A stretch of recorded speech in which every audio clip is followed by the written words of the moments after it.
Thanks very much for joining us here on the Property Show. We're going to have a show packed with property and real estate news, views, and of course your buy, sell, invest questions. So get ready to find out what's happening across the country and some solid data-backed advice on where to put your money. We're going to start with which city? First up, NCR market, top of the chart projects. Noida and Gurgaon are the two cities on our radar in the NCR. Mohali and Chandigarh come up next as we scout around for smart home options, and then we'll head east to Kolkata. Down south, project checks in Chennai and Bengaluru before we throw up some of the best options in your budget, and big developers in Mumbai / project rates. Is it the beginning of the much awaited price correction or just a temporary blip? Okay, so lots lined up, but once again, which are the cities we're going to touch first? Noida, that's what we'll bring you, Mohali and Chennai. So 3 of those. Before we kickstart the show, let's wrap up the week's top real estate stories from across the country. The Housing Ministry is reportedly seeking income tax incentives from the Finance Ministry for the affordable housing sector. According to reports, the Housing Ministry has requested that the deduction allowed under Section 80IB of the Income Tax Act, which will be withdrawn from the 1st of April, should be given and extended to affordable housing projects that were cleared after March 2008. The Housing Ministry is reportedly also seeking service tax exemption from private developers of affordable housing projects. The real estate bill that's expected to be tabled in the budget session of Parliament is likely to exclude sale of commercial safe from under its ambit. According to reports, sale of space for commercial purposes such as offices or shops will be out of the bill's purview. This came after Urban Development Minister Kamal Nath demanded that the bill should only apply to housing and not commercial properties. Nath is also insisting that the Real Estate Authority for Delhi that will be established under this bill should come under the Urban Development Ministry alone. Meanwhile, Prime Minister Manmohan Singh has directed both ministries to iron out their differences before the bill comes before the cabinet next. Buying and renting out property in Mumbai is set to become much simpler. The Maharashtra government has launched an internet facility that will allow residents to download their registered property documents. With this move, citizens will not have to rely on property agents or make multiple rounds of registration offices to obtain certified hard copies of property transactions. This e-governance initiative also brings in transparency, as the transaction history of a property will be easily available. The feature is available under the e-search facility on the official website of the Maharashtra Inspector General of Registration. The Hyderabad Metropolitan Development Authority plans to levy an impact fee on buildings coming up along either side of the outer ring road to recover the crores that are being spent on the region's development. Builders and developers are crying foul, stating that more taxes on construction of buildings outside city limits will only increase the congestion and density of population within the city. Hyderabad's cash-strapped development body till now has been building radial roads with loan from Japan International Cooperation Agency. The Chennai Corporation Council has raised the property tax for buildings that house IT companies from 50 to 200%. The civic body has shortlisted over 300 IT companies in 10 zones in the western and southern parts of Chennai. The Sholing-Nallur zone will see a 100% rise in property tax, while the Tenampet zone will have a 200% rise in property tax. With this hike, IT buildings will be paying some of the highest property tax rates in Chennai. Under the new urbanization policy being framed by the West Bengal government, a new policy for land acquisition targeted specifically for land owned by private individuals or groups will also be created.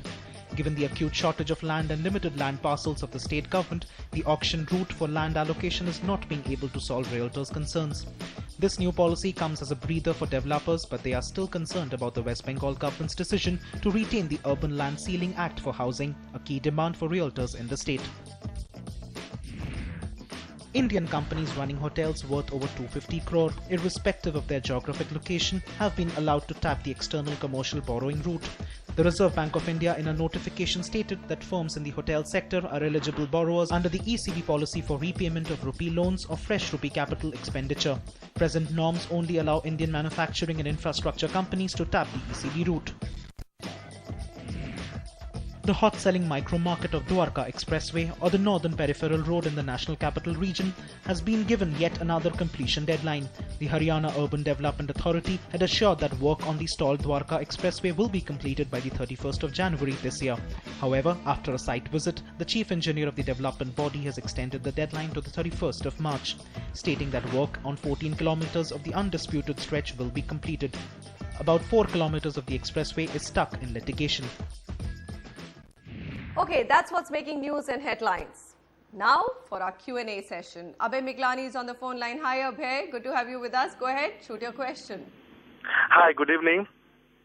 Good evening. Okay, my question is regarding the project Supertech ORB in Sector 74, Noida.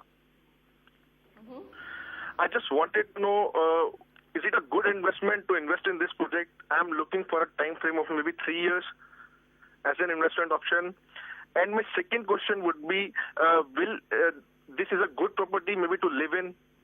Because as I see the project as of now, I think the excavation has just started at the project site.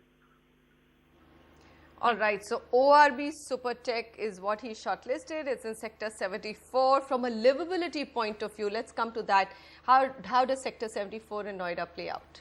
I think Sector 74 is going to be a very good sector with respect to livability point of view, and I think more importantly Supertech is a good developer out of Noida, and this township is a 50-acre township, so it's going to do reasonably well. There's going to be a lot of supply within the region, but they have some iconic towers like the North High within this development as such. Having said that, this project is going to face a little bit of execution delays. Because this is a luxury project, and luxury projects tend to take more time than normal projects as such. Is the developer well funded, Samir?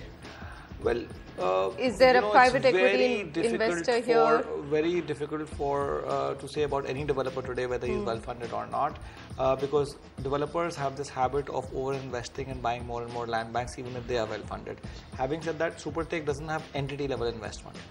If it has, it will have some SPV level development investments which will be related to particular developments as such, which is independent of whether the developer is well funded or not. Well funded or not, right? Okay. So as far as this Supertech's this development is concerned, it's a luxury project. Possession is 2016. So if you're looking at projects getting ready in the next 1.5 to 2 years, this may not fit the bill and you may want to exit this investment. It's done reasonably well. The developer price today is 5,600 rupees a square feet, whereas I think the launch price was 4,600 rupees a square feet. But on the resale market, it's available around 5,000 rupees. So 8% CAGR or compounded annual growth rate from resale rate and 16% from the primary rate. Okay. So we've got one more project shortlisted for you, which is equally good, just 2 kilometers of the expressway that you may want to look at. But I'll just come to the key data points of Noida. 60,000 apartments coming in this region, so that is a cause of concern with respect to appreciation. Having said that, I don't think there'll be any price drops because pricing is still at a very good level. 22 projects, total supply 8905 units. This is with respect to Noida Expressway 1, Sector 44, 98, 104, 207, 131 included. 13 months is the inventory overhang. Weighted average price is 6,677 rupees a square feet for the luxury segment over here. Supertech, as we discussed, is a luxury project. Resale price is 5,050 rupees a square feet and developer price is 550, 600 rupees a square feet. Price appreciation with respect to Noida Expressway phase 1 is about 37% over the last 2.5 years. And the other project that we would recommend to you would be Edifice by Pratik Buildtech. This is Sector 107. This is 5,600 rupees a square feet. It's getting completed a year before 2015, and it's available from the resale market. Construction is in full swing over here, and the other good part is all the flats over here, green facing, is designed by Hafiz Contractor, and it's got excellent connectivity through a 6-lane excellent sector road. So you're saying you're telling Abhay sell this project, look at another project. I am saying that if he's looking at moving into this flat in the next 1.5 to 2 years, it's not going to happen. It's not going to happen. There will be some delays. Execution delays, and I've given him an advice on one more project that will not have the same problem. India's #1 news app just got even better.